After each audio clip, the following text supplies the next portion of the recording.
what is the difference and how can we tell the difference between sensory versus behavior? Yeah, this is a great one. And, you know, for all intents and purposes, when you have a kid having a complete meltdown on the floor, whether it's a tantrum or a meltdown, it can definitely appear to look the same. Something that I think is important to keep in mind if it's a sensory-based meltdown because they're overstimulated, overwhelmed, it's a neurological process. So the stimulation has happened, the child's neurological process, those neurons are firing, things are happening, chemicals are being released, and so there's a beginning, the stimulation, there's a middle, all of those neurological processing happening, and then there's a resolution, there's an end.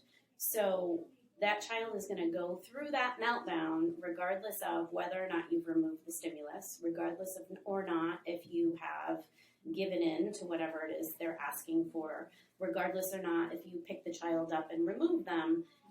There's not a lot you can do to stop the meltdown. If it's a tantrum and behavioral in nature, then the idea is that if you are removing the stimulus, or if you are not giving in, or if you are giving in and the child gets what it was asking for, seeking for, whatever that secondary gain was from that behavior, the behavior will usually stop. So that, to me, that's the biggest difference. When it is a meltdown, the best thing to do is to, if you can remove the child into a low stimulating place and keep them safe and kind of provide them with calming inputs, rubbing their back, whatever it is that seems to help calm them and soothe them while they go through that neurological process, that's pretty much your best bet. What do I do when I'm concerned, but my pediatrician is not concerned about my child's development? So here at KidSense, we absolutely pride ourselves in our ability to educate our families. So we have a great tool on our website called Ask a Therapist, where we have speech pathologists and occupational therapists on call to answer any questions you may have. So if you do feel concerned, talking to a professional that is an expert in their field about how an evaluation may benefit your child or just ease your mind is very important. Sometimes we have families come in who want an evaluation just to check on their child's skills, and we always educate on what is developmentally appropriate and if therapy would or would not benefit them. Yeah, and it's also important to keep in mind, too, that your pediatrician is only getting a snapshot of where your child is at any given moment. And there's such a broad range for developmental skills in terms of when it's appropriate for them to come in or when there's a delay, so to speak. But if we're evaluating your child or we're working weekly with your child, we get to see them over time, and it's much easier for us to pick up on some of the more subtle nuances and patterns that we might see that your pediatrician just might not have the benefit of seeing or observing or knowing that that's there. Someone has a 2-year-old who is just throwing everything. They throw stuff whether they're happy, sad, glad, or mad. They will throw food to the floor when they're at the table, or will randomly throw objects at, mom and dad when they're not looking.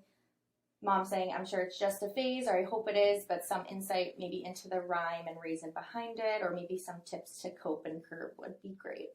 Sure. I think there's a lot of aspects to this question. First and foremost, which I think the parent fully recognizes, is their son's 2. So these are pretty typical 2-year-old reactions, behaviors. My first thought is that at this age, especially, and Michelle can speak to this a little bit too, before a lot of communication and verbalization comes in, there's that neurological overflow where they just get so excited or so upset or so mad that there's just that extra energy and their body doesn't know what to do with it. And throwing is common. You'll also see kids who bite because they get so excited and suddenly they're chomping down. And they're not intending to bite somebody initially, but that's kind of just the reaction that happens with all that extra neurological energy. And I think that's part of what this throwing is too. However, once we start reacting, as we do as adults, then there's that reinforcement piece too. So, definitely however you decide to handle it, I would say consistency is also very important when you're redirecting the child to, I see you're excited, this is how we use the truck.